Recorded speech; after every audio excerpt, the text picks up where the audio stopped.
Everyone, welcome to another video. Today I'm going to show you how to use ProScale Paint Primer.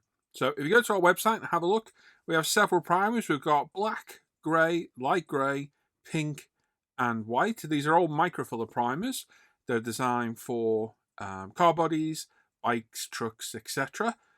We also have a etch primer for metal and a photo etch primer for photo etch parts as well. So with our primer, we're going to prep our body in the usual way. We're going to remove all seam lines, any nasties, any flash, anything that's left behind. We're going to degrease it with our ProScale Paint's pre-paint degreaser. Clean all the panel lines out of any dust or debris, and then hit it with our Tamiya anti-static brush. We'll load our airbrush up with a colour cup full of our primer. This is the light grey primer. We're set to 18 psi, and we're going to put several light coats down. Now, there's no benefit in laying this down heavy. You don't want wet coats. This is a microfiller primer, so it fills minor imperfections, scratches, etc. As you paint. Build it up coat by coat. 3 to 4 coats is usually enough, allowing 5 to 10 minutes in between for each coat to flash off.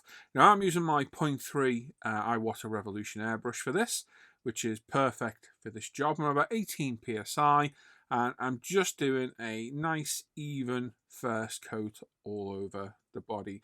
So there's no need to go heavy. Aim for coverage, getting all those nooks and crannies around the bumpers, wheel arches, in and around all the lights first. Your coats will come and cover with each subsequent one. Don't forget to also prime all the other parts as well. So on this, we've got the doors, we've got the bonnet, we've got the side wings, there's door mirrors to do. There are several parts. Make sure you put equal coats of paint on. So every time you put a coat on the main body, put a coat of primer on all the other parts as well. And again, no heavy coats, just nice light thin coats, building it up. So like I say, this will be allowed to flash off for 5 to 10 minutes. It dries very, very quick, being a lacquer-based paint. Obviously, make sure you follow the usual safety precautions. You've got adequate ventilation, a good spray booth extractor, a good respirator on. Keep your hand covered, and obviously don't be painting with other people in the room if you can help it. As I say, make sure you go around and prime all the other parts at the same time. As you can see, there are a lot of parts to this kit, so good part management is helpful here. Have a good stand. Make sure all the parts are securely mounted.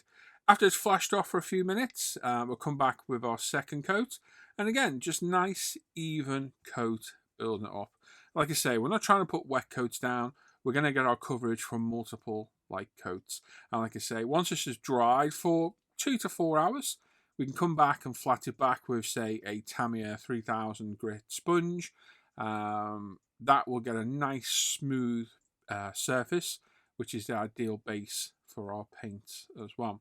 So nice even coats. Pay attention to all those nooks and crannies around the bottom of the bumpers, the sills, because these parts are all very easily missed. And just build up nice light coats as you go. The primer lays down really nice coverage. And like I say, pay attention and make sure you paint all the other parts at the same time. And like I say, primer colour choice is a preference, but I tend to use grey and white for colours like greens, blues, reds, yellows, oranges, things like that. The darker colours I use for darker shades of those colours. The darker grey we have, I go for a darker blue, darker red, etc, etc.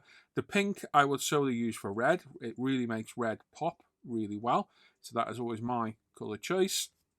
And black is my go-to for metallic, so silvers, golds, etc.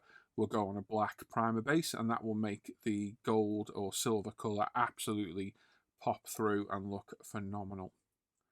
Like I say, make sure you're thorough and you go around all the parts at the same time. It can be a bit laborious to do, but the better job you do here, the better the end product will be.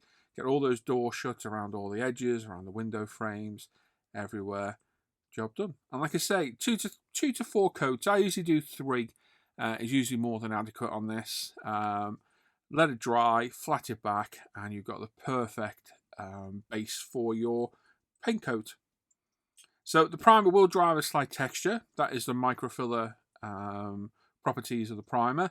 Sanding it back with your sponge sander will give you a super silk smooth primer surface, and that is the ideal base for our primers to be laid down.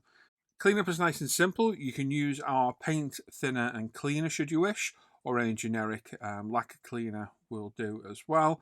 And once you've let this dry, 2 to 6 hours where I go for. I normally aim for about 4. You can sand it back with your sander of choice. Mine is a 2000 or 3000 grit Tamiya sponge, and you've got a perfect silky smooth primer base ready for your paint coat.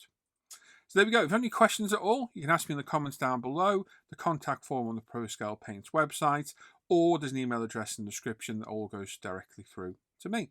Thanks for watching today, everyone. Take care. Bye-bye.